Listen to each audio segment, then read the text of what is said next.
Thank you for listening to the Dog Trainers Podcast, a podcast created by dog trainers for dog trainers, or anyone who's ever fallen in love with man's best friend. Hey everybody, welcome back and thank you so much for listening to the Dog Trainers Podcast. Mariano Alvarez here with Brent LaBrada and a couple of very special guests that we'll be announcing in just a second. But first, I do want to let you guys know that you can find us on all major social media platforms, Instagram, Facebook, YouTube, all by searching Dog Trainers Podcast, as well as all major podcast platforms. And I do want to give a quick shout out to some cities that have been showing us love. Shout out to Boston, Massachusetts, Atlanta, Georgia, Seattle, Washington, and Dartmouth, Nova Scotia. You guys are still on the board. Thank you so much. And welcome to the Dog Trainers Podcast family. With that, over to you, my friend. What's up, guys? Nova Scotia, man. I honestly don't even know where Nova Scotia is on a map. I need to go look at an atlas. But anyways, let's go. Thank you for listening to us, Nova Scotia. You guys are amazing. Today, guys, we have a very special guest.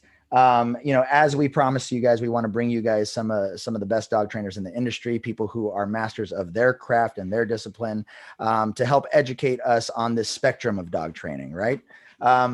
Today, we have the author of Beyond the Backyard, which is a bestseller, Train the Dog in Front of You, Dog Sports Volumes 1-4, and her most recent book, Conversations with Raika. And we also have a special guest as well joining her. You guys might know her. She has a very familiar face and a very familiar name.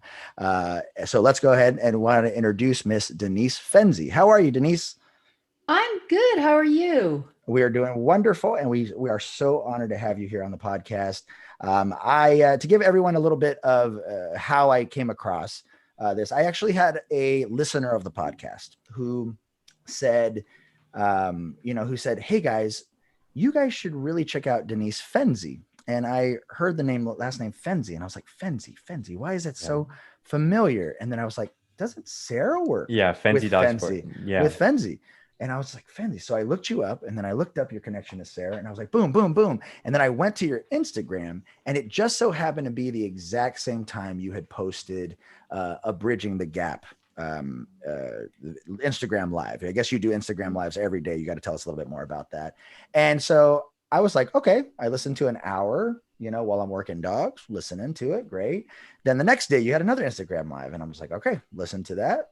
Great. Okay. Listen to that. And I keep listening every freaking day. Every day you have an Instagram Live, which are super informative and super wonderful.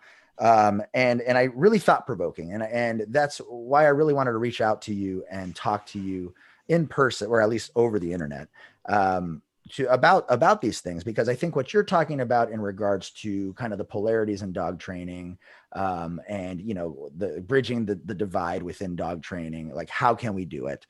And so I hope that we can have a really wonderful conversation. And also, you just so happen coincidentally to have Sara Brueske with you at the same time. So how are you doing, Sara?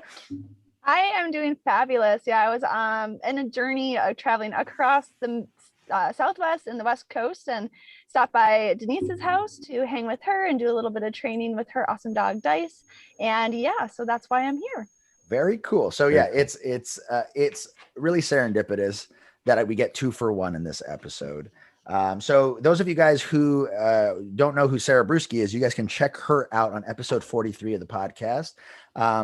Really fun episode. I think we went 2.5 hours for that one. You guys can also check her out at Zoom Dog Training. It's ZOOM Dog Training. And you can check her out at www.zoomdogtraining.com. And Denise, those of you guys who follow her already, thank you guys for checking out this episode of the podcast. But those of you guys who don't know who she is, go ahead and check her out at Denise, DENISE _Fenzi, FENZI. And you can also check her out at www.fenzidogsportsacademy.com. All right. Whoa, that was a long intro. So let's move forward. All right. So I guess let's go ahead and start this, the same way we start every special guest. Tell us a little bit about who you are, what you do, Denise, and just educate the people and the listeners of what it is that you do. Oh my God. Well, I've been around forever. So I started showing dogs when I was a teenager. So about 40 years, I've been actually actively training and competing. And I've seen a lot in that time and had a huge evolution in my training. So when I came into dog training, the only real training was compulsion training, not balanced, compulsion. There was no food, there was no toys. It was just the way it was going to be. And then, so as I was growing up, going to college and doing other stuff, for sure, things started to change. And then we started talking more about balance. So for sure, I was then a balance trainer. And time keeps going, and I'm doing more sports. I'm doing obedience, and I did agility. And I at that time, I did every dog sport that existed. Now, in the last 10 years, they come up with a new one every day. But back in the day, I did obedience and agility and conformation. And I did do a Schutzen 3 on a dog back then. And then got my master's degree in a different field and had no intention of becoming a dog trainer. It was a hobby, a thing I did. And had a child who was driving me to drink. Well, I was already drinking, but drove me to drink more. And needed to get out of the house. And so somebody said, well, come help me train a few dogs. And it sort of paid for the babysitter. And that was good. You know, that was enough. That was enough. My husband was gone 3 days a week. It was tough.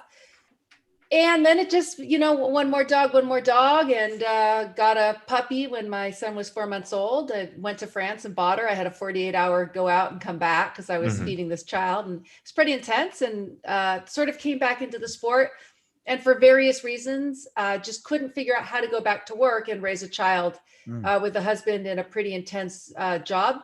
And so I didn't. And then I just trained more dogs, and started teaching seminars, and then decided to start the online school. And here we are. Nice. What was it that you studied, and what was your other profession? Yeah, right. I have my master's in public administration. Cool. What's public administration? Yeah. You know what an MBA is? Like where you make money? Yeah. Well, an MPA, you don't. My husband has an MBA from Stanford. So he's supposed to make money, and I'm supposed to go out and do good deeds in the world. And that was great. And I loved what I did. Actually, I liked my job a lot.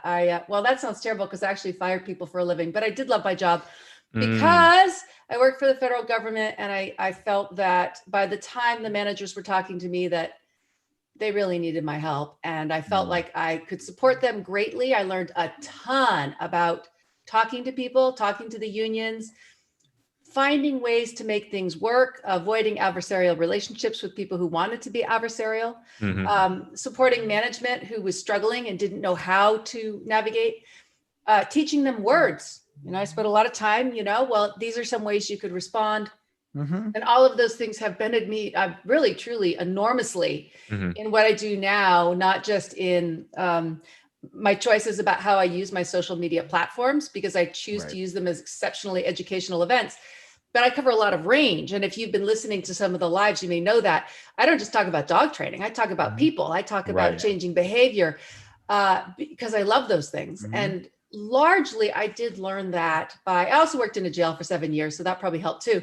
But just learning how to get along with people who were setting up for adversarial situations. And so I actually am hugely, hugely fortunate in my situation now. I have a lot of freedom in my life, and I choose to spend it educating. And that is why I can go on Instagram for an hour in the middle of the day and just say, I'm going to talk about, and I just throw a topic out.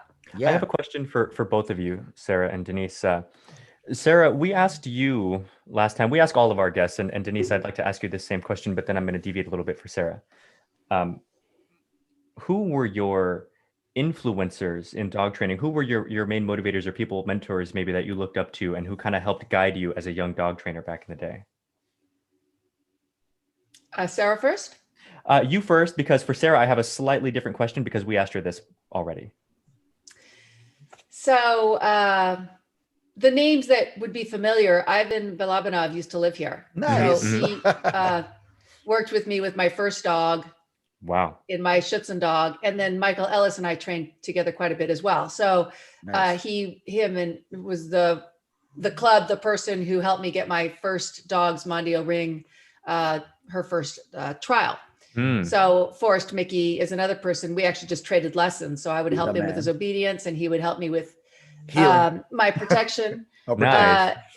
So I had some really good relationships with that side. And then Ivan moved across the country, and, things happen and times change. And now I'm so fortunate because at the school, the Fenzi Dog Sports Academy, I have really world-class instructors, and they're truly from around the world, and they're super bright. I mean, they're people like Sarah who are excellent problem solvers, and I can go and, as I say, cry in my porridge when things aren't going well, and people who understand what I'm trying to do, where I'm trying to go. So now I feel like I'm in a really collaborative world where it's not so much that you look up to people as much as you look across at them. Right.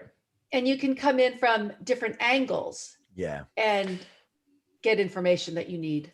No, I think that's real. Sorry, go ahead. Sorry. No, I was going to say, I mean, I love that you take that approach. And I think that that's something that's something that like, that I found particularly fascinating, not because, I mean, there's so much when we were watching your Instagrams that were just, clearly you're an absolute master in training. I think anybody can see that, anybody can hear that just watching it. And one big thing, you know, as we do these episodes, we always try to keep in mind that the Dog Trainers podcast is geared mostly toward newer trainers.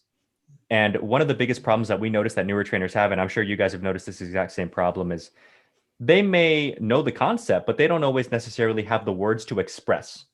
Whereas your videos were just amazing for that exact reason. And I think that it's really fun to watch someone who's so good that they're just calm and they're just talking, as opposed to like presenting, which a lot of newer trainers do as well, you know, and it almost sounds like they're reading off of a page.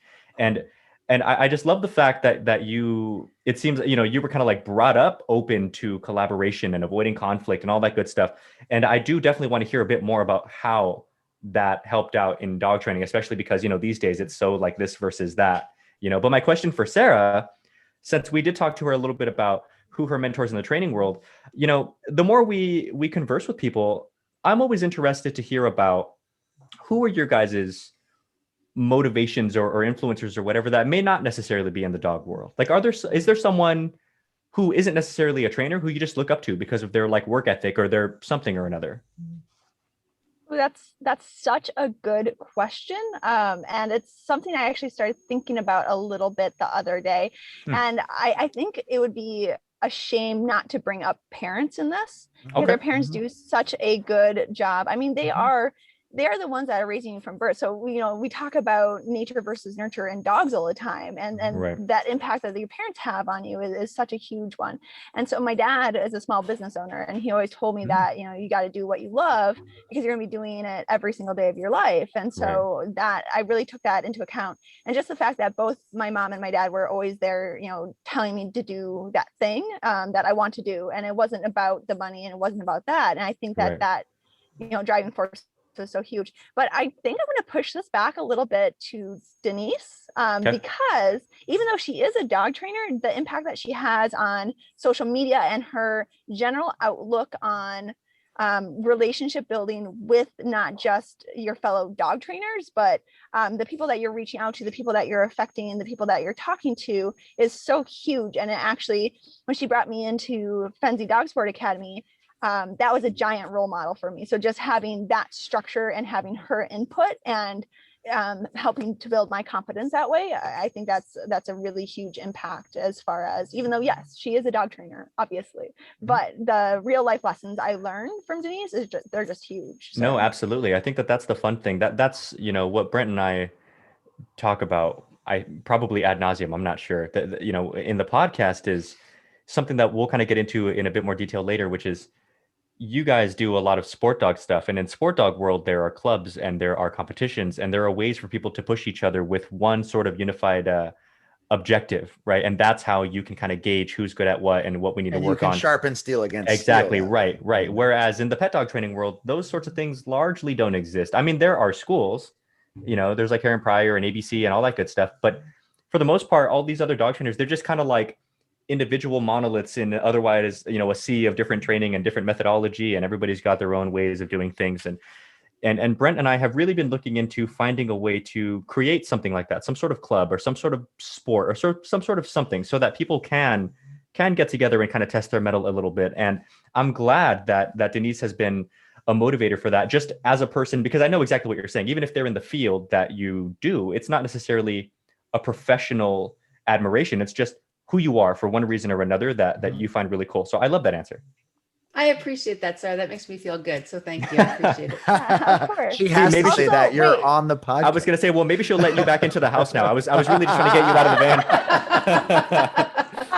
COVID reasons. I'm in the van for that. No, Yeah. also I want to take back my question or my answer and just say jujitsu, right? Is that what I'm supposed to say? Yes. What podcast am I on? So Denise, these guys like always talk about jujitsu, so we have to bring it up at least once. Okay, It's on the okay. way. You We're done saved with me. that. You saved me like an I ass love- chewing by bringing it up yourself so I that I love- didn't have to. You are absolutely. I the love best. that you were here to temper that for Denise, because she'd be like, "What are you guys talking about?" Okay, the running joke is that It's not a joke, Brent. it's not okay. The running thing.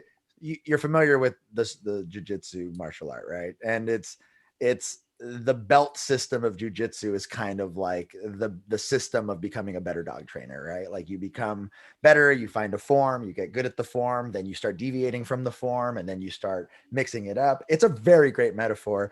I just hate it because I don't do jujitsu. It really, really is. But he does jujitsu, so it's Well, great. Well, hang Okay, on. well, So- go ahead, I go have ahead. often used the metaphor of Aikido. And the reason is I try to go with the dog, with the people, let things pass me by. I don't want to fight you. I want to work with you to get where I want to go. So Yeah. I have often talked about that in That terms martial of when art. you interact with the dog, rather than I want my way, you want your way, and clashing heads. How are we going to make this work together? Now, at the end of the day, I really do want my way, and I'm the person, so I generally get my way. Right. But to the best of my ability, I want to do it without conflict, without, Right. Just the amount of energy I need to put in there to go where I need to go. Right. Can you tell me a little bit about I guess give me your input on this, okay? So, again, when we talk about newer dog trainers, especially when we're referring to the element of newer dog trainers that is speaking one-on-one with the owners, because unless you guys disagree, and you're free to jump in at any moment right now, I've never really met a dog trainer, newer or otherwise, who doesn't at least somewhat know what they're doing with the dog. It's more, they're not always super confident or competent explaining things or building a website or social media or so, whatever the bottleneck is, it's not usually the dog. They're at least that good, right? If they're professional. That being said, when we talk about the belt system for jiu-jitsu, the reason why I bring up jiu-jitsu in particular is because I do jiu-jitsu and it's a lot of fun. And the way that the belt system was explained to me in jiu-jitsu was this. There's white, there's white, blue, purple, brown, black. White belts are brand new. And because it's like a combative sport, your job as a white belt is you find one very particular game plan and all the different chokes and techniques and everything else. You find what you're good at. If it's arm locks, you go for that. If it's a choke, you go for that. But of course, the other white belt you're competing with, they have their game. They're good at whatever, right? Whatever it is that they're good at. So your job is to go for your game, knowing full well they're going for theirs. And it's basically who's going to get there first. As a blue belt, then you're good enough at your game that you can little by little start deviating off of your game. It's risky to do that because you're moving away from your strong suit, but you have to explore to get better at more things. And you can get away with it now because you're good enough that as you push out, if you find yourself in trouble, you're good enough to come back in. Now you're back in your game. Purple, same thing. Brown, same thing. And when I was told about black belts is when you become a black belt, you become a white belt again, because now your job again is to explore. Only you're so good now, you can explore super far out there. You have no limit. And for the dog trainers, I kind of tie that back to newer dog trainers, because what I've noticed with newer trainers or like interns and all that good stuff is the white belts know their stuff. They're good with whatever their like method that they're learning first, food work, leash work, toy work, clicker stuff. But they're not good whenever they have to move out of that. If you throw them one little curveball, then they're like, and they're kind of stuck for a second. When they become a blue belt is when they've got their game down solid. I'm really good with my food work, sits, downs, place, recall, heel. And if the dog is a little different for X or Y reason, I can actually play with it a bit. And if I find that I've gone too far, I can rotate it on back to food and keep on pushing with no major like downturn in training or motivation, right? Do you find anything? Give me your thoughts on that. Well, my head is swimming, and there's a reason. I like to do my own thing. I'm a little bit contrarian in that way. Okay. I like to see what is possible. And I actually wrote a blog called Spectacular, which was about the reality if your kids don't give you grief, they can never be more than you are. You have got to give them the freedom, whether you like it or not. But more importantly, they're going to fail 90% of the time because you actually do know more than them. And if you can support them in their failures, you leave the possibility of the 10% of them knowing more. But if you don't support them in their failures, you will shut them back down, and they can be as good as you, but never more. And to me, spectacular is all about the person who took all of the pieces and then just said, what if? And I am such a fan of what if. I mean, as long as you're being kind to the dog, society, yourself, the situation, what's the worst thing that happens? You fail, back it up and fix it. And I love that analogy because that so resonates with how I think. And it also makes me realize how uncomfortable the world is as a whole with that way of thinking. So I have a young dog now who gives me some grief, and I'm doing some unusual stuff with him, not because I think it's right or not because it's the known path, but because I want to find out. And so it's very upsetting to other people to watch this who aren't comfortable with that way of thinking because they don't understand why I don't just do and then fill in the blank with the way I'm supposed to do it. And I said, because it doesn't actually matter how I'm supposed to do it. This is about me learning and about my dog learning. And so what if I fail? I'll just come back in a month. And realistically, I have done things like I'm credited with being the first person to have an obedience champion that was trained with positive methods. And before me, it wasn't possible. Everybody says not possible. Well, yes, it is possible. And I did it. And then I did it again. And then they said, it's not possible to train without food and toys and corrections. I did that too. I did it with relationship. So, or you can't coach people. And this, you can't do it. The worst part of it is not the me going forward and trying. The worst part of it is all the people around you trying to stop you and pull you down, even when you would think they're on your side, because they're afraid of the unknown and they don't like to see people explore it. So it's interesting to find, like the crab in a barrel mentality type thing, right? So it's interesting because maybe this is sad to say, but you don't really find that many people who think that way. So I have the same question for you then that I had for Sara, which was, who are your influences or who are your motivations outside of dog training? Where did that come from? So this will be an unusual answer. I would say my husband is he was an executive at HP and successful there. And he's older than I am. So he's 15 years older. So I was finishing up school when I was 25, getting my master's. And so he would have been 40 odd. And trophy wife. All right. Exactly. But, Sorry. But now he says he's a trophy husband. So it all comes around. It works out. Right. He used to have parties at the house for his people who worked for him. And so that it was very common to have people here. And watching how he interacted with people, everybody in the organization with so much warmth and concern about their well-being and checking on their lives and spending his time making sure they felt good and were happy. And like he would say things to me like, the most important thing with your employees is figuring out what motivates the individual. And if you think it's money, you're just running down the wrong track because that's a percentage. But for some people, it's autonomy. And for other people, it's power and money. And some people it's flexibility. And some people it's just straight up appreciation. Just stability sometimes too.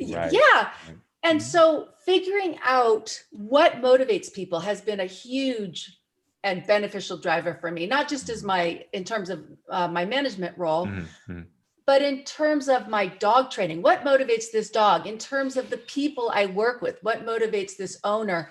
The interactions I have on social media, especially when I'm getting ready to be a snot because I've just about had it with people's bad behavior.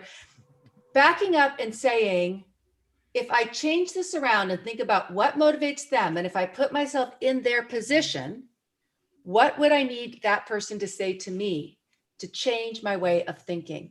And I learned that from him, and I've done it I watched him so much, and very often I went to him with my concerns. This is where I'm running into a problem. This is sometimes you have to do unfortunate things. Sometimes you have to fire people. Sometimes things happen. And I would draft up letters and such and have him read them. And by the time he was done, they were so much better because when you're in a situation, it's very hard to get that distance. Right. And watching how he would come in and talk me through the changes really helped me learn how to get out of my position, my role, and try to see. And I still struggle with that. I think we all do when I'm feeling emotional about something. It's much harder when I'm vested in it than if I'm an outsider. Like sometimes my staff are struggling with a student and they'll say what the problem is. And in 2 minutes, I can write up the response for them. It's easy because I'm not in it. And they're like, oh, you're so good at that. And I'm like, well, not really. It's not my problem. It's easy to write to solve your problem. I can't solve my own. But I would say he's probably been the most significant influence on me in terms of learning how to work with people in a way that is effective.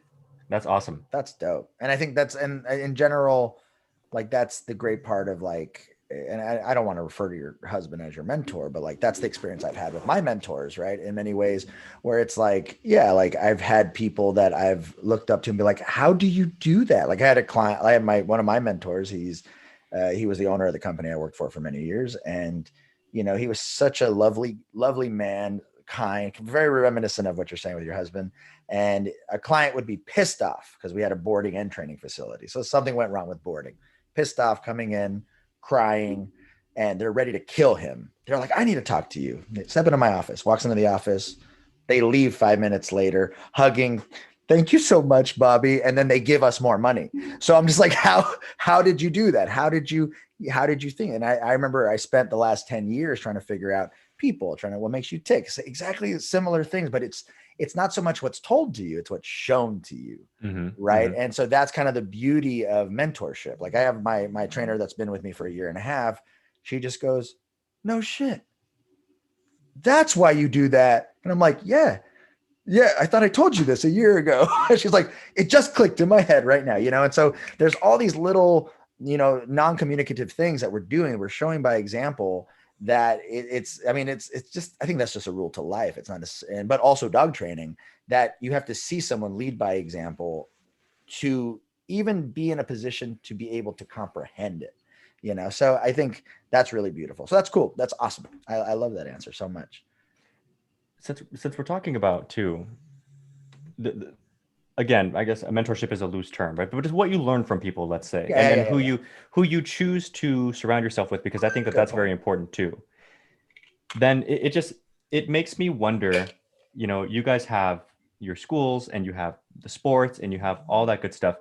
Is there a sort of like simplified piece of advice that you would give a newer trainer when it comes to either learning to deal with people or learning to put yourself around the right people to learn to deal with people, you know, or maybe just something that you've found to be true in your own lives?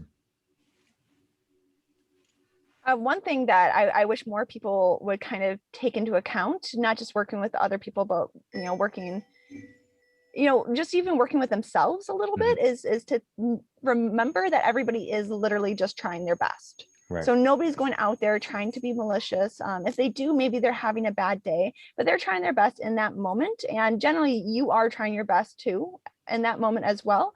And so I think, you know, a lot of times we talk about being kind to other people and everything else, but sometimes it's being kind to yourself too.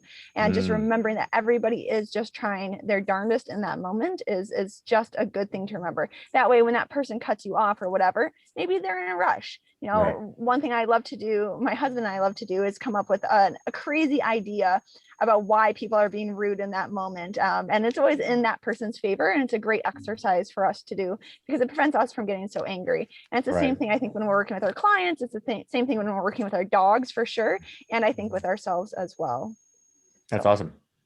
Yeah, I think one of the things I say often, and you may have heard it, I really think it's healthy for us to learn to balance our rights, the rights of our pets and our dogs, the rights of our neighbors, the rights of the trainer, the rights of the owner. So the buckets I usually use are dog, family, society. And when I say balance, I don't mean 1/3, 1/3, 1/3. It doesn't actually matter. But those are your stakeholders. And all of those stakeholders have rights and deserve consideration.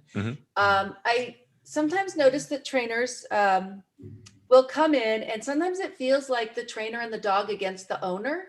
Like, well, of course the dog's a mess. Look at all the things you did. And then I've seen other trainers where I felt like it was the trainer and the owner against the dog. Shame on that dog for being like that. We're going to fix that problem. And both of those mindsets, I think, put you out of balance. And the goal is win, win, win. It's not anybody winning against anyone else. It's about everybody getting their needs met at enough of a level. Nobody gets everything they want, and nobody should be miserable and suffering. The goal is everybody's in the happy bucket enough that, and your neighbors matter too. If your dog is in the yard barking for 4 hours, that's not okay. You have an obligation to society, but you also have an obligation to the dog. If you don't give it something to do, well, yeah, that's why it's pulling the siding off your house. So we all have to give a little, we all get a little. And I think that's a very helpful way when you approach a client, especially a stressed out client who has a difficult dog. First, start with their needs. So like Sara said, you know what? Some people have really difficult dogs and have given everything, and they're so guilt-ridden and there's so much struggling. Start there. Man, this is hard. I'm just listening to you. This must be really hard. You can't even leave your house. Like acknowledging their struggle. And then how can we get everyone's needs met? And I think you can often brainstorm with the owner to say, all right, if we did this, then how can we balance this? And you can get them involved in the process. So you need buy-in.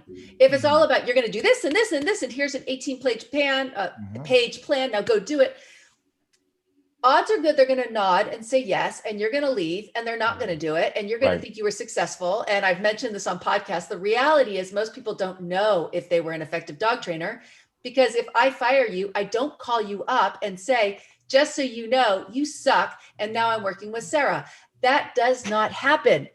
I just go work with Sara, and you think you were successful with me. So these are just things I think about. You want to get buy-in from your clients, and the way to get buy-in is to make sure they feel heard and understood, and then bring in all the stakeholders. And I think people want to be collaborative if you encourage, if you welcome a collaborative approach. I think most people feel good about that. That feels warm. It brings out our warm side rather than our resistant. Absolutely. I agree with you. And I think that the way that because I tend to really try to make it a point to do a lot of that same stuff. I try to ask them questions to try to keep them involved, because I know exactly what you mean about, you'll just kind of talk at them pretty much, and they're just like, and then they never call you again, or getting annoyed at you all the while, and they're too polite to say anything. Right. So I definitely think that is more important. And I wanted to circle back a little bit, if we could, to when we were talking a bit about how you started training back in the day and how you've kind of evolved to where you are now. Could you talk to us a little bit about how that went, like the order in which you learned, the arc of training, and if you would have done anything differently, like learned things in a different sequence, or if you would have kept it the same, and why? Oh, what a great question. So I definitely started out on the compulsion side. And that was what people did. That's what we did. But that's what it was. That's what we had. There were a few problems there. First of all, when you have a 13-year-old who has that much power over another living being and thinks they're right because those Shelties world domination is right around the corner. So it's super important. You got to get your foot on the neck of the dog. That's a very unfortunate degree of power to give to a 13-year-old who went to school and had a bad day and came home that night and trained her dog. And I can tell you, my dogs absolutely paid the price, because it was legitimized violence, basically. It was giving a lot of power to a person who doesn't know what they're doing. So you have two problems. One was my age, but two is really most new trainers, new owners or whatever, really don't know what they're doing. And if you give them a lot of power, guess who pays? So now, for sure. So the dog has to try to figure out, in spite of your lack of competence, and when punishment is a significant part of the picture, it actually does change the human brain. And punishing feels good. It's not an attractive reality, but vast majority of punishment comes out of frustration. And that is now you deserve this kind of a mentality. And that it's like a retaliation mentality kind of. Yeah. And we don't say it that way. We say it as, I have to do this for your own good, but that's not actually quite true. It's just where we're at in the moment. And so as I look back, some of the things I wish I could change, those first dogs, I got to give them a lot of credit that they even just put up with it at all. And of course, it didn't always go great, but that's all right. I still appreciate that. I wish there was a way I could have changed to the phase where I knew everything to have gotten through it sooner, because I wasted a lot of years knowing everything. And that's just an unfortunate time, that kind of phase of evangelical sort of behavior. Oh, like knowing everything. Yeah, I knew everything. I just knew everything. Know it all. Yep. And the problem is, so now I don't know everything. So now I can learn. But when you know everything, as soon as you start feeling yourself knowing that you don't even want to take in information, you don't want to hear, you say, I don't need to go to that seminar, I know all that. I think as soon as you get there, boy, that's a good time to start doing some introspection. And I wish I had done that earlier because I lost some good years. And the fact is, the more years go by, the more I don't know. Can you give us a quick time frame on that? I would say about 15 years ago, I started to have a glimmer of the fact that maybe I had not solved it all. Okay. And at this time, were you compulsion or were you I didn't have an epiphany. Some people have an epiphany and I wasn't like that. I just used less and less because I found myself in a club that was training protection about 25 years ago. And they were rough in ways I had just never seen. It was appalling. And I was so upset. My oppositional nature just came out. Yeah. And to make a point, I suddenly stopped training with any compulsion with that dog because I was not as a philosophical thing, but just because I couldn't believe what I was seeing around me. Yeah. Right. And then as the years went by, I simply needed less because I got better as a trainer. As you get better, you need less. The philosophical shift took place as I was doing a lot of seminars. I started to realize that seminar after seminar, I wasn't even fixing dog behavior. I was fixing handler error that was causing dog behavior. So it would be the most simple things like the reason your dog is foraging is because you're feeding your dog 9 inches forward of where you should be feeding your dog. And I could instantly solve the problem. And they were correcting the dog back. And I kind of realized, because I used compulsion well after I stopped using it myself with my clients, because it was easier for me than trying to get a result. Than trying to figure out how to explain things to people. And I really did miss the boat on that because all the time I was training in person, I never just stopped and taught people how to train a dog. I should have been doing so much more of that. Sitting down, I'm not big on learning theory in the sense of sitting down with the 4 quadrants, but I certainly should have spent some time ensuring that my students understood the pros and cons of different methods, the basics like operant versus classical conditioning. There are a lot of trainers that really are not fluent in those things. They have a basic idea, but then they say things like, well, don't comfort the animal because you're teaching. You're going to reward them emotion. Yeah, there's some really those are very basic things that will drive all of your training if you understand them. At the very least, they'll keep you out of the worst of the bad decisions. I wish I had understood the emotional components of dog training much earlier. I stayed with the behavior model a long time. I think what changed it was when I had a dog. Well, both of my dogs had pretty severe meltdowns in their careers at various times. My 2 recent dogs. And I really did sort of at one point internalize that you actually can't make another being do anything they don't want. At the end of the day, you better get that in your head, because the fact is, in the ring, doesn't matter how a dog is trained, dogs fail. And it has nothing to do with compulsion or reinforcement. It has to do with the quality of the training. And it has to do with the fact that a sentient being can opt out. So you might want to think that one through and make sure that you've given them some pretty strong reasons for wanting to stick it out when they know you don't have food, you don't have toys, and you don't have corrections in the ring. Every dog figures this out, that you don't have anything. So what do you have? What's left? You have habit, you have the quality of your training, and hopefully your dog likes you enough to stay around, right? So that's kind of what you got. So those were huge pivotal moments for me. Another one is that I didn't have to control every moment of my dog's life, thought, or until enjoyable interaction, that my dogs could play and be dogs and be free and visit people and do doggy things. And that wasn't going to have some horrific, the roof is going to fall down if I'm not God. I don't need to be God. I just need to be good enough. Those were kind of pivotal moments. Severe failure. I had to leave the ring for 2 years with one dog to fix the mistakes I made. That's a long time. I had to leave the ring for 1 year with another dog while I tried to fix the mistakes I made. Those experiences, while I wouldn't say I'd want to do it again.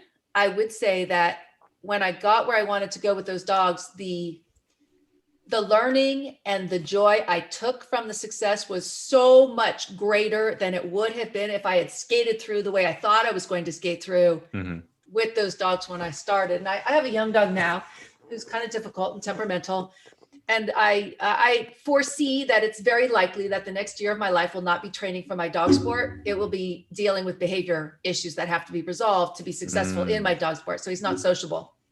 And I'm not excited about that. I don't enjoy the fact that I get up at 5 o'clock in the morning to take him to a park so that nobody else will be there so I can work through these issues. Right. But I also believe that if I get there, and Sara has talked me off the ledge many a time and told me I will get there, I think if I do get there and if I solve these problems, regardless of what happens in dog sports, there's that sense of, wow, what all did I learn? I mean, there's so much you learn from the struggles compared to your successes and the things that go well. And the amount of sympathy and empathy you develop for other people who struggle.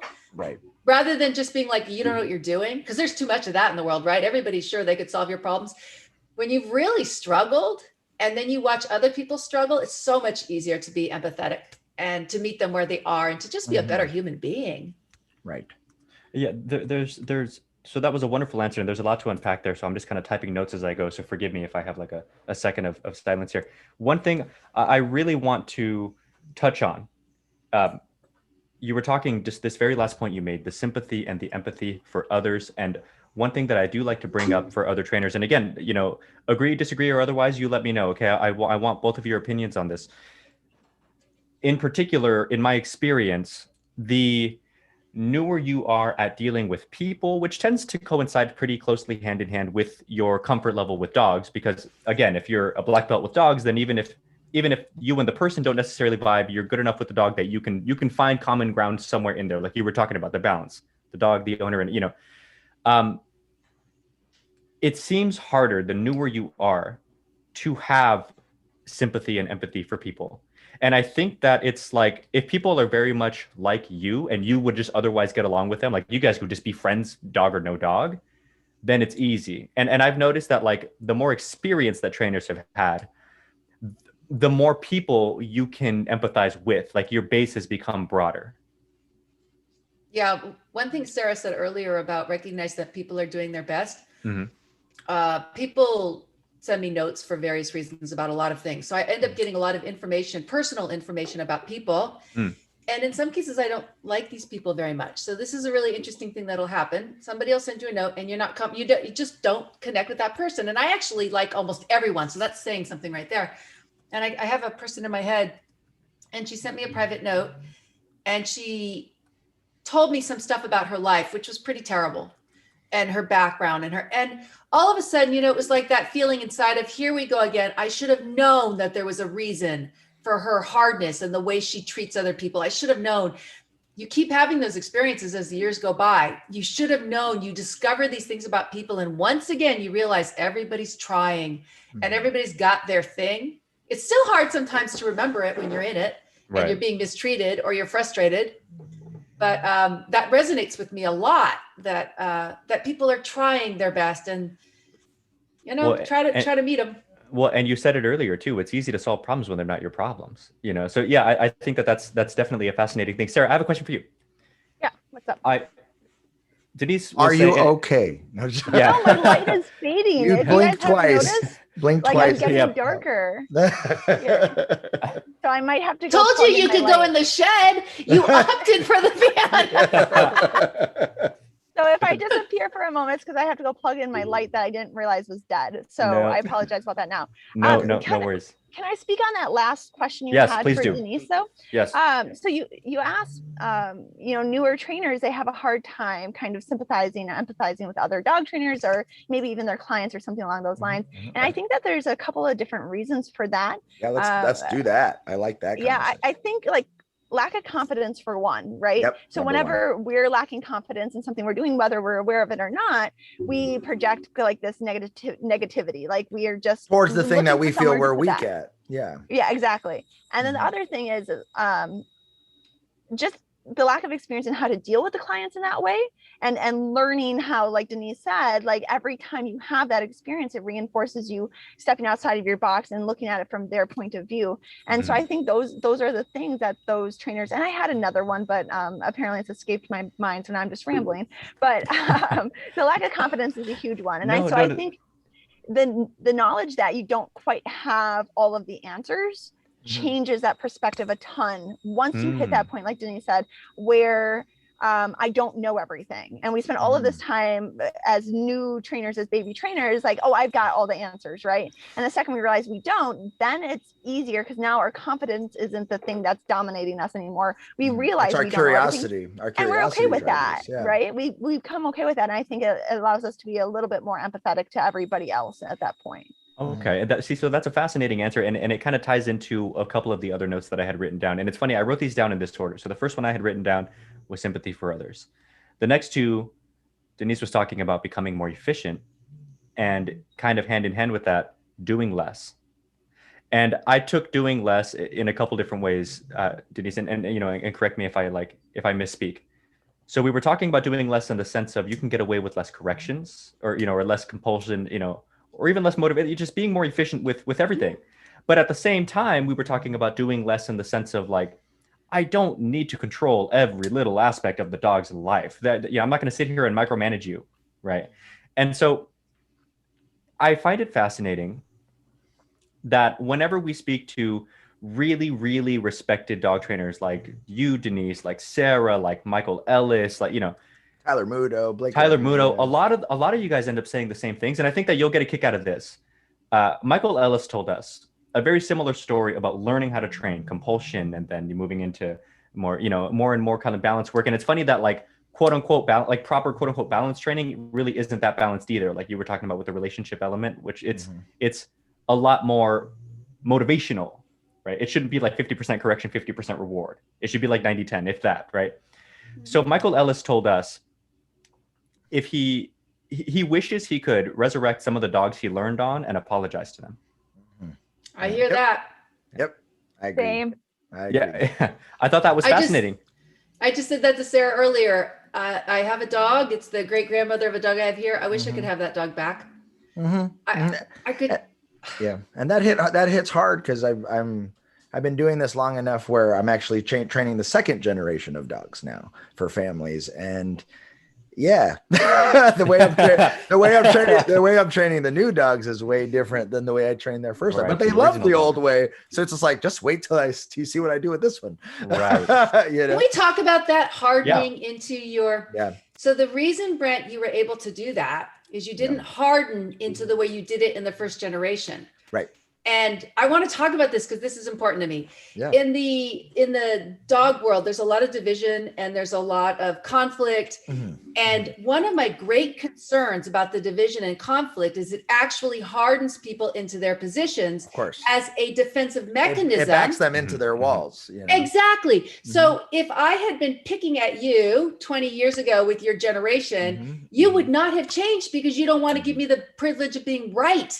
Yeah. Right. And our inability to see that we back people into a corner by insisting and pounding, and this is the way it has to be, and you're wrong. I mean, here's my unsolicited advice for other trainers. Do not give unsolicited advice. It is never wanted. Right. Neat. If somebody wants your advice, they're going to ask. Let them talk. They talk and talk and talk and talk. And at some point, you've been listening and hearing, and they finally go, I don't know, do you have any thoughts? And now think about how many thoughts you're going to give. Don't spill out 27. One thought. Say, well, here's one thing that comes to my mind. Dialogue about that. Right. Yeah. If they're open, one more thought.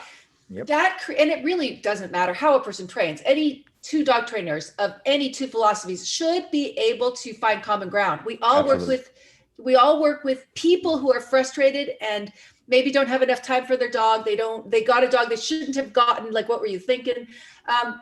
We have plenty of common ground, but we don't want to be the enemy against the owner either. But we have places to start to recognize that we can be on the same team. Right. And I think if we care genuinely about all the parties, we can find those conversations. Don't tell other people what they should do, how they should do it. It actually floors me how comfortable people are stepping up and talking about somebody else's situation who couldn't possibly know the other person's situation. The context. It's mind-boggling. Like I never mention medical things on social media because if I say anything, the next thing is, have you tried the turmeric golden paste mixed with the CBD? It's like, you know nothing about this dog, my history, you know nothing. And yet you feel comfortable And then if I say, no, I don't think so, then you ask me questions. Well, have you tried this? Why not? I am not here to dialogue with a total random stranger on Facebook. I think it's the worst thing we do to each other is offer unsolicited advice. I think one, nobody wants it. And the second thing is we actually make it less likely that they will take it because of the defensiveness that comes naturally with being told what you should do. Like there's a very complicated word. And the interesting thing is the amount of experience it takes to not have, or to be able to have an open mind, to be able to actually have enough reps and train enough dogs, to be actually able to have a perspective that is even. It takes years, many, many years. And so I do remember I was hardened in the first year, 2 or 3 of compulsion training, doing the traditional Keeler work and doing it by the book, doing it by the book. And yeah, I remember saying, I don't use food. That's stupid, And I also remember saying I'd never use an e-collar. Right. So those are different places that we've gone, right, in dog training. So there's this interesting book that I've been reading, and different books on the same subject. Are you guys familiar with spiral dynamics at all? You guys heard of this? So it's so spiral dynamics is famous for being the system of philosophy, or not the system of philosophy, but it was used by Nelson Mandela to help unite the South African tribes. And ultimately what it is a study on the evolution of human consciousness and how we went all the way from animals to tribalism to like monotheism, like only believing in one way, to being more dominance based first, and then being monotheistic in thought, and then going into more creative, entrepreneurial, let's create, let's build things, let's expand. And then there was more of this transition into, can't we all just get along, right? And it talks about this evolution of human consciousness, because what it says, it actually mimics and mirrors the belt system, right? It pretty much says you have to live long enough in a certain state of consciousness to hit the brick walls that state of consciousness provides you to even think about transcending to the next state of consciousness. And then you have to live there long enough before you can go, you know what? And I remember it just with my training. I remember just being like, maybe some food. And then I remember being like, okay, maybe more food, maybe more toys, but still correction, you know what I mean? And so little by little going into, and then, you've watched Michael Ellis's, power training dogs with food, and you're like, mind fucking blown, right? So everyone does a flip finish now, and everyone does, a lot of like the tactical healing and all that stuff because of those videos in the balance world.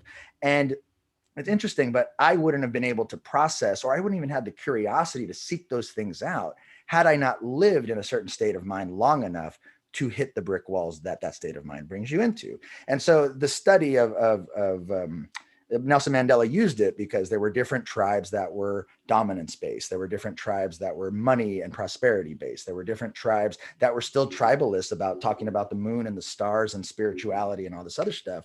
And he was able to meet people where they are, connect with them, and tell them how uniting all of these states are going to be beneficial for everybody, right? And so going into this book, I think the author is Don Beck. He's the modern author, but there were these 2 guys back in the 70s that all they did is study evolution of human consciousness through history. And it's a great study. If you guys, it just helps. There's actually charts that explain where it's going and where it could go. But the basic idea is, they call all of those states of mind tier 1 states of mind, which ultimately just mean like it's normal for everyone to have these different divisions and to be in different places. Doesn't mean one is better than the other, because they all have their pros and cons.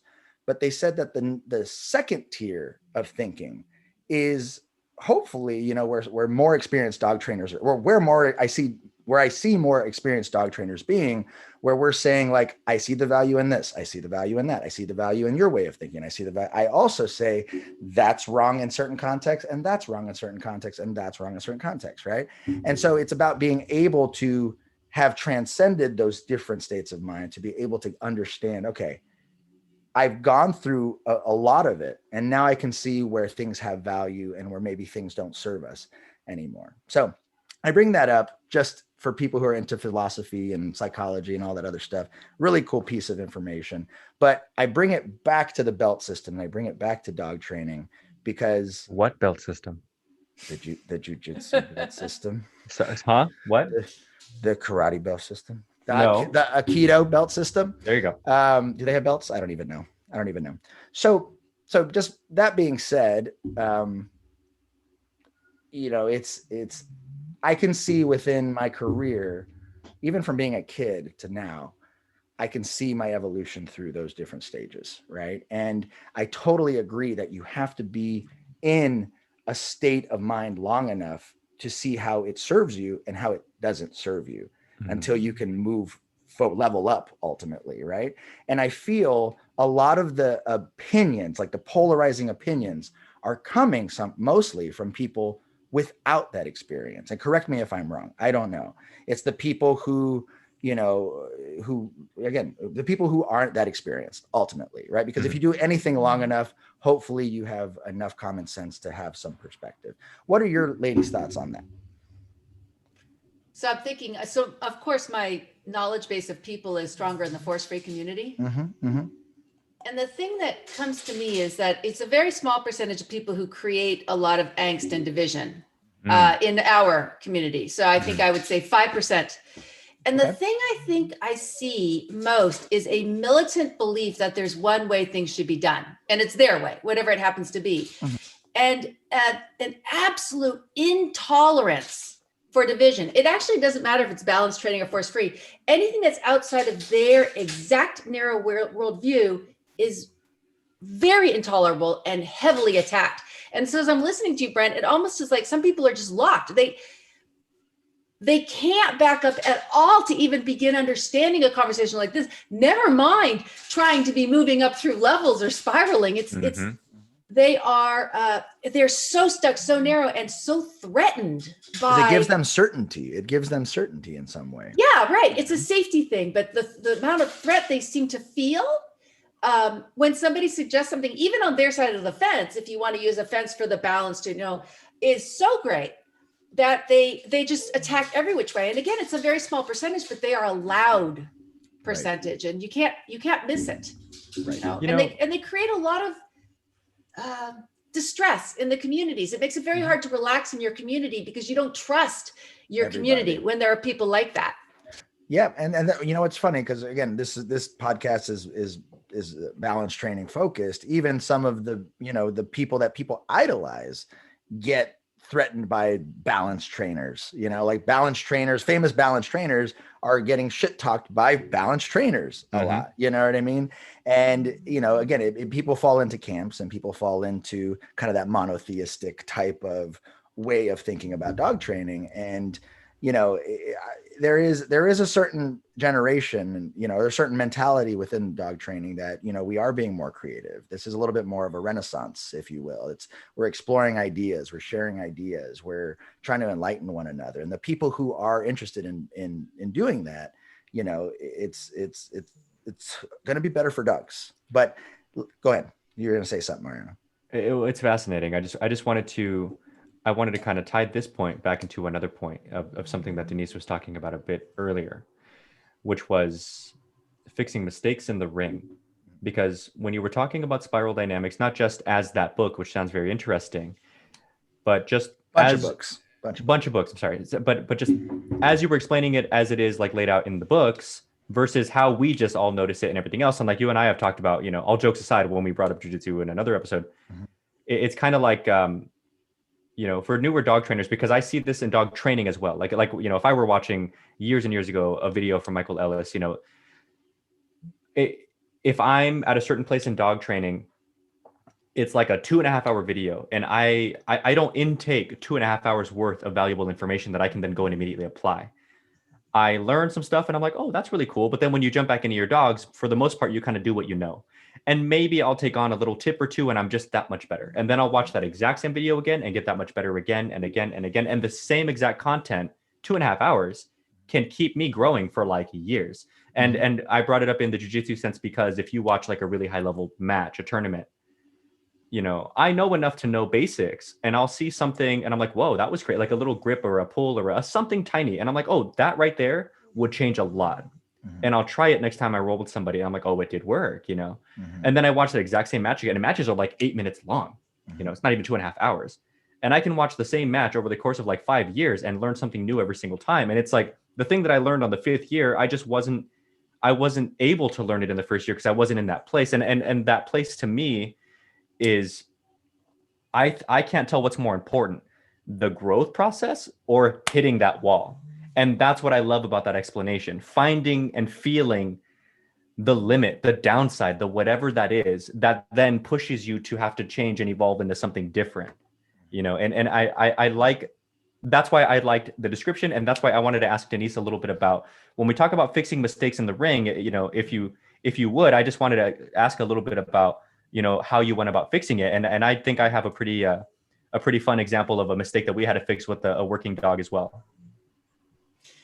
Well, so the first dog, what happened is I was competing with her in bite sports and she was fine. But the culture of bite sports is a big open ring, a big open field. And there's a judge there and they stay a good distance away from you. They don't follow you closely. And that was fine. And the dog did fine. And she was a well-trained dog. So I went over to an AKC trial. And it's a very different thing. It's a much smaller ring and the judge is right on top of you. And there's a lot more pressure all the way around. And so I had prepared her in a general sense. I know to generalize behaviors. I know to go to parks. I know to do all that. But what I had done, which kind of bit me and then some, when she got nervous, I would get out her toy and I would play with her. And the idea was to distract her and to make her feel better, counter conditioning, right? Right. About the thing. But what I didn't realize is that in the process of doing it, she never actually saw the world. So she would look at something, get nervous, look back at me, and I would play with her. So she didn't see the garbage can. She didn't see the person wearing a trench coat because I never let her. Right. And then anytime she felt nervous, she would look at me with her, I'm nervous, and I'd give her toy. Well, I got to the ring that day and she looked at the tall man with a trench coat who was our judge about 4 feet away. Oh no. And she went, yeah, no, I'm not comfortable. And then she looked to me for her toy.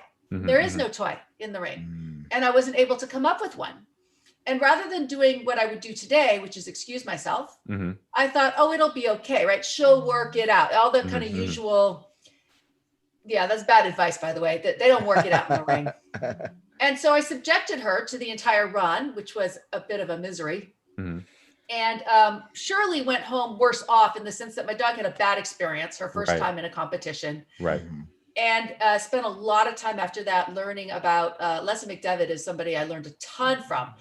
Learning that if you don't let the dog look at the world, you are severely shortcutting their socialization. Taking a dog somewhere and then not letting them experience it is not socialization. And so basically as a 2-year-old, I then went back and socialized her and taught her it's okay to look away. If you're not ready to work, don't look at me. Because otherwise I don't know. I had just basically taught her, stare at me and I'll solve all your problems. But then I would work her and train her. And so she really had to learn to not look at me, to look at I had to teach her, no, sniff, go be a dog. And it was very effective, but it took a lot of time and it took a lot of retraining my brain to stop thinking about controlling all of her movements. My second dog, I also made errors, but she actually was a rock star for like 15 shows in a row, never failed anything, won everything, was just amazing. And then became more and more, she failed 10 shows in a row. So she went from 15 passing every single class to not passing anything in 10 shows. And, you know, I made all the excuses and all this kind of stuff, but I finally stopped showing her because I truly didn't know how to solve it. I didn't understand it.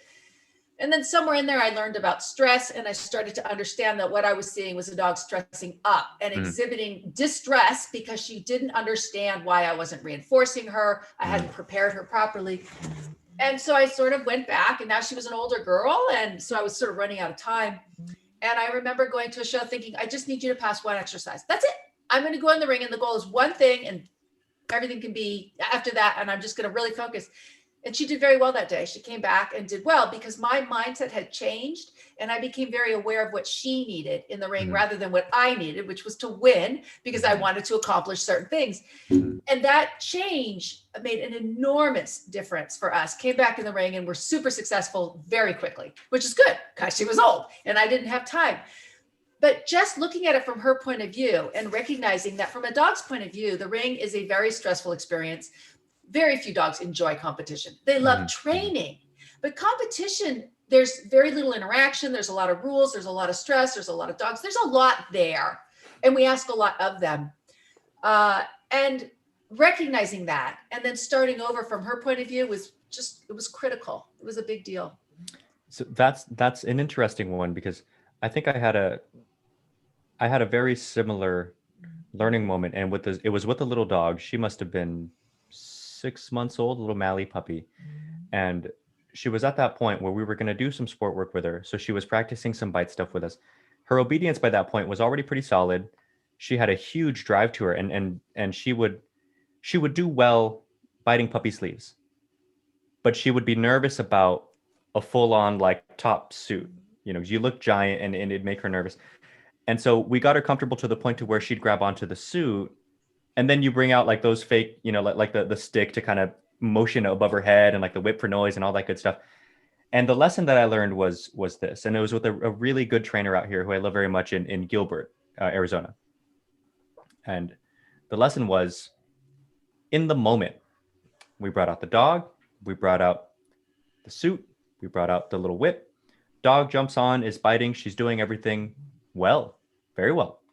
We think it's a successful lesson. We put her away, all is well. I brought her out for the next couple of days and just did obedience, but just because I didn't have someone to you know, wear the suit and all that, like it just happened to time out that way. And then a couple, you know, like a day or so after that, when we have time to, you know, to get her going again, she was really nervous when she saw the suit. Like she was worse than she was that other lesson that we thought went really well. And what this trainer, Sean Thomas is his name, what he had kind of explained to us as he was watching us work with her was, in the moment, she was, you know, her drive and her energy and all that good stuff allowed her to do it, but she wasn't enjoying herself. We were creating a bad situation. She didn't have fun.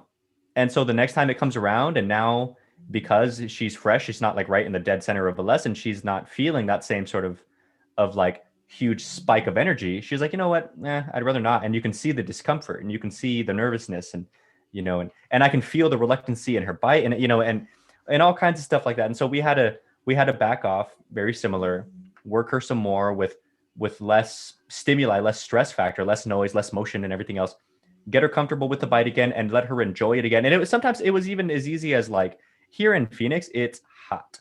So something as easy as like, even if we get her out early enough, we can actually do it outside in the grass and the noise and the wind and the this and the that, versus the training rooms with the loud AC and all that good stuff. And it took us maybe a good month or so to get her back to bite, like at that same level with the whip going and everything else.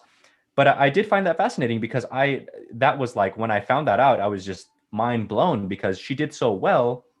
And I had no idea that she's doing it, but she's hating it, you know, and that's totally a factor for these dogs. And they're smart enough and capable enough to be doing something and feeling something totally different. Right. I think, Sarah, we've talked a little bit about this. These dogs are bred to bite, right. And their drive to do it, even when they don't want to do it, frankly, wins. It's right. Almost like they can't say no, but that doesn't mean they're saying yes. It means that when they see things move in front of them, their prey drive kicks in. Yeah. And they do go. And it is a very common training technique, I'd say, that we do that. We overwhelm the dog's fear. We get them all whipped up with excitement, and then we bring in the scary things. And there is a place for that, but there's also a significant risk that comes with that, because what I say is you're building a glass house. Mm-hmm. When you get to a trial, you can't do any of those things that you're doing to try to keep the dog in the game. Like my young dog often gets distracted by things. And so my first inclination is to become more exciting. But then my brain says, all I'm doing is putting him in a place of conflict. Mm-hmm. So now he's choosing between us. What I really need to do is stop and then figure out what's wrong with my environment, because this environment is not suitable for him to learn at this time. Or I don't know, his hormones on that day, or the wrong equipment, or I need to back out of it, do something simple, and then just let it walk away. Just let it go until you're ready to come back and do that again. And that brings me back to my final note that I had taken from earlier when you were talking. And I want to get Sarah's input on this a little bit too, if I can, Sarah, is the final note that I took from when we were originally speaking about these dogs, right? Fixing these mistakes in the ring. The importance of relationship and repetition. And I think that that's something, you know, I really appreciate Sarah's input, and I know we're going to love yours as well, because when we had on Sara, this was what now, Brent, like 5 or 6 episodes ago? Yep. 43, right? 43, yep. 6. The way 6 episodes, the way that you, Sara, explained like R plus training to us has really stuck with me since. I like this. I like this. And it's something that, you know, you learn something that you just you can't help but like it pops into your brain, and it just becomes part of how you explain things, and how you explain things becomes part of how you see things and how you then mimic things. And I'm also in the place right now, luckily, where I've been expanding and hiring people, which means I'm doing a lot of explaining and a lot of deciding how I want these dogs worked and how I want our company represented, and what I want the training process for these dogs to be like. And, you know, and what you said, Sara, and correct me if I'm wrong, was R plus trainers are, they make it their point, they make it their mission, I guess, if that's the word, to create circumstance around the dog that is conducive to the outcome that we're looking for. Whereas like compulsion-based or balance-based training is more geared toward compelling the dog to do the thing. Yeah. So controlling the dog versus controlling right versus controlling the environment. Right. And I really found that fascinating. And we were talking about this, I think it was last episode, Brent and I, and we were talking about from a balance trainer's perspective, you guys, which you're more than welcome to riff on. Yes, please. From a balance trainer's perspective, sorry, there's a dog in here. We notice that, go figure. We noticed that on things like YouTube and books and TV shows and all that good stuff, it's more popular, the R plus world. And I don't know if it's just a function of it like sounds better in a video. I don't know if it's, you know, I don't know if it's just easier of a pill to swallow. I have no idea. But the way that I kind of looked at it, and it just hit me one day, was I think it's because R plus trainers are better at explaining things than balance trainers are. I think that R plus trainers make it more of their mission to get more in depth because they have to control a lot more of the circumstances. So let me put that in context. So we did an episode on the top 5 things trainers can get wrong, right? And one of the things where balance trainers can get wrong. And we said you spend too much time talking about tools versus talking about the process of training, right? And this was one of the points we made. And so the point was, you know, the novice dog trainer falls into, well, let me tell you about the slip lead, or let me tell you about the pinch collar, or let me tell you about this, or let me tell you about that, versus talking about the process of training. Like, okay, first we have to work on developing your dog's focus. How we do that, it depends on your discipline. Then we got to work on self-control, patience work, permission work. You know, we got to work on engagement. We got to work on relation. Like there's all these things that we work on across disciplines. And one of the things he actually said in the middle of the podcast, he was saying like, oh shit. He goes, R plus trainers are more popular because they talk more about the process of training and learning versus tools all the time. Right. And that's just our opinion. That was just our opinion at that time. So what do you guys think? I mean, do you feel that you do that? Do you guys feel you talk a lot about the process of learning? And yeah, what would you guys say? That's so interesting. When you first started this, I was like, how can that be so? Like, how can I wasn't following it. But then when you did explain, like, no, you have to explain the tool and how to use the tool. Yeah, we don't have that to fill the conversation with. We don't have to take part of our hour with our client or that chunk in our classes to explain how to use a tool. Yeah, the clicker, but you know, that's one thing. Yeah, click versus like, this is how you fit it, and this is where you do it. And then we have to do this dance where we tell them, okay, well, this is a pinch collar, so they always underwhelm it or they overdo it. And we're constantly trying to calibrate how they use a tool, right? And so, so that could be like half the lesson, right? That could be half. And like, I guess more R plus trainers, like the worst thing they do is they deliver a treat wrong, or they're not rewarding enough, or and we do talk about those things, but it tends to be in the more upper levels. Like I don't really get into like, yeah, timing's important, but it's not going to be the end all be all, so your timing's off a little bit, the dog's still going to get reinforced for the thing, they're probably still going to do the thing. Right. When we get into more like arousal management for sport dogs and that sort of thing, then yeah, we talk about how do you deliver the treat? Are you using multiple markers? Are you doing all those things to help your dog be able to manage their emotions? But your average client isn't going to need those things with their normal dog that just needs to go on a walk and not bark at strangers. Yeah. And so I think that that's a really interesting point. But that being said, I don't think R plus trainers are any more well-versed in communicating than balanced trainers are, just like this full range of spectrum of training talent. We always talk about, the training's only as good as the trainer anyway. And so I think communication is only as good as the trainer can communicate. True. But it's interesting that just the sheer content isn't taken up by tools. Yeah, and it was particularly routed to what new dog trainers do wrong. Right. And I also wanted to bring up another balanced point. Trainers, just new dog trainers. Yeah. Right. And I also wanted to bring up another point of like, the thing about the new dog trainer is even balanced R plus, like Denise was talking about, you get more efficient, and you also like the belt system thing, you become more well-rounded. Like I'm sure each and every one of the four of us could take, a dog and train it solely with food, or solely with an e-collar, or solely with whatever, and I have no doubt that we know enough theory to do it no matter what. However, people who aren't that competent in one method or another, like we were saying, they kind of galvanize themselves in it and they like live and die by it, and that becomes the conversation. Whereas we wanted to start working on, and I was looking at it from the balance perspective just because I am myself like a more of a balanced trainer.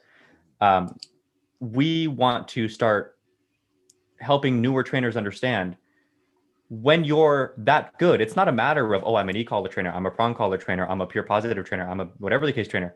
I'm just a dog trainer. And if the dog is going to do best with X, then that's what I'm going to do. If the dog's going to do best with Y, then that's what I'm going to do. And so on and so on and so on. That could be food, that could be this, that could be that. And then you have to, this was another thing Michael Ellis was talking to us about. And then you have to balance that with the owner. So for example, I have a dog right now in the other room here. His name is Puppy. Isn't that cute? And he's a little poodle, and he's like 6 months old, and he is the sweetest, easiest, low-key, little dog in the world. I was working him. I did a couple lessons with his mom, who is significantly older. Like, she lives in an assisted living facility. They have crazy, like, strict restrictions for COVID. Like, I have to get, scanned and all this other stuff when I go to visit because I was doing lessons with her. She has COPD, which makes it that much more risky and all that good stuff. And she has like hand issues. I don't know if it's arthritis or, So we were working food stuff with him, but she can't bend over. She can't sit down. She can't a lot of stuff gets really hard. But this puppy's so easy. Like, his training ceiling is nowhere. He's wide open. She is my huge bottleneck. So because of her physical ability mixed with her emotional limitations, she's not a fan of leash pressure, e-collar stuff, so I spoke to her about listen, you can't really move around too much, and he's smart enough to understand I'm fast and I'm little and I can get under the couch and there's really nothing you can do. I talked to her, about, why don't we do some training that's going to deal with the vibration only collar? Can we do that? Can we talk about that? And the reason why is because I was trying to do leash stuff with her, and very minimal. This dog is super simple and just compliant and easy, and she can't even really hold the leash that long.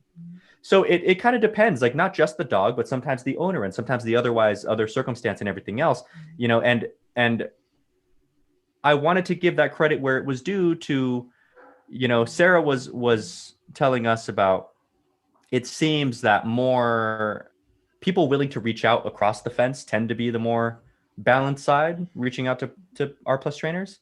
Then I think the fairness is R plus trainers tend to be better at explaining to clients the training process than the average balanced trainer, at least the people that I've come across. Right. And one thing I have seen, I think in the same way that you guys waste a lot of time talking about tools, we waste a lot of time telling people not to use tools. So you go into a trainer's house and you spend all this time saying why you must never use a balance trainer and how to ruin your dog and all. You know what? They don't even know what you're talking about. They're totally bewildered. Yeah. They just hired a dog trainer, and most people, it was either a referral from a friend or something. Right. They just want their dog trained. Right. I don't see any reason for that conversation to come up whatsoever unless the client brings it up for philosophical reasons. Train the dog. And when I come in, like if you come to my seminar and your dog's on a prong collar, I will not say a thing. However, you will find that your entire lesson is off leash. So I solved my problem, and that's exactly how I do it. I just say, what level's the dog? And you say, oh, that's great. We're going to do, you can go ahead and drop that leash. We're going to do some shaping or whatever. I never say a thing about it. I don't need to say anything about it. We're going to train your dog. And I'm not even going to talk to you about how we're going to do it. Some people come in with a bit of a hardness about them because they're sure. And I don't pay any attention to any of that. We're just going to solve the problem. We're going to train this dog. And that's a better use of everyone's time. And also, I think I think dog trainers make themselves look bad when they are justifying their use of tools or arguing against the use of tools. At most, you say a few things about, you know what, I want to introduce this e-collar because I think it's going to give your dog a little more quality of life, a little bit more freedom. We'll be able to teach you. That's all you need to say. And all I need to say is, we're really going to emphasize teaching the dog what we want. We're going to use a lot of food. We're going to use a lot of play. I want you to have an amazing relationship, right? So pick your thing, spend your minute, but this, throwing balls over the fence at the other side, it's not only a waste of time, it's very unprofessional, and it makes the when it just perpetuates bullshit. It's not healthy. It's it's just not a wise approach. It just makes you look like a dick, right? And that's not fun. It's not flattering. It's not it's not. I think like my favorite word is it's not impressive. I get it. I agree. No client is like, oh, cool. So you can talk. It ain't classy, baby. It ain't classy. Right. But talking about why they can't do it is not telling me anything about why you can. Right. Yeah. And just something, I'm just going to throw this out there. I mentioned this on TikTok that I find it a little disturbing when all balance trainers talk about is their tools. I'm like, is that really all you are? Like you are projecting yourself as if that's who you are. So if that's not who you are, you should stop doing that because you're giving me the wrong impression of who you are. You know what? And if I go to the balance hashtag on Instagram and all I see is prong collars and e-collars, where's the food? Where's the toys? And then these same trainers say 90% food and toys. Then why is every picture I'm seeing tools? If that's not who you are, then you need to rebrand. And I say the same thing to my force-free friends. I say, look, if every time I go on a website or something, it's you with another dog on leash, sticking another cookie in its mouth, the impression is that the dog never gets trained and can't do a damn thing. Why don't you show your dog doing that kick-ass recall that I know you have? Exactly. Right? Coming across the field. I don't have a problem with you giving a cookie when it gets to you. That's wonderful, right? But if loose leash walking is just another cookie every 2 seconds, that's not loose leash walking. That's eating, and that's fine. But that's not what people want to see. So I think sometimes we handicap ourselves in our efforts to brand ourselves with our kind of in-group signaling, and we could do better. I like that term in-group signaling. Like there's this thing that I told my staff when we were doing social media, because I built my company. I worked for another company for 10 years. I'm building my company the last 2 years. So finally I was like, all right, guys, we're going to do social media. I said, but we're not going to do this healing like this with your phone here where you see the dog in heel position. And we're not going to just constantly post videos or pictures of dogs on a place command. That's not what we're going to do, because it's oversaturated. Everyone is doing that. Right. So yes, we show, the shy dog coming out of his shell and how we did it. We show the flip finish, how we do that. We show the fancy recall at them, but we show that's exactly what you're talking about. Like, let's show the practice of dog training. Right, not necessarily the end result of the basic stuff. It's funny. I would follow you. I would follow you because you have content. I don't have to do it your way. I can still pull out the essence, right, and tweak it to my purposes. But I see stuff on Instagram. I go, that's pretty cool. I don't like how he got there, but this is not my problem. That's still cool, and I can do that my way. And you were saying that earlier, Mariano, that we could probably all take a dog and get it trained however. Right. Yeah. And so that's how I can learn. And that has value too. If we want to reach other trainers, give them something to work with that they can do. Thank you for listening to the Dog Trainers Podcast, a podcast created by dog trainers, for dog trainers, or anyone who's ever fallen in love with man's best friend. We really hope you guys enjoyed this episode, and we hope to see you back for the next one. But in the meantime, please follow us on Instagram and Facebook at Dog Trainers Podcast. Go ahead and leave a comment. Ask us any questions that you want. We would love to connect with our dog trainer communities all around the world. Take care, guys. We'll see you next time.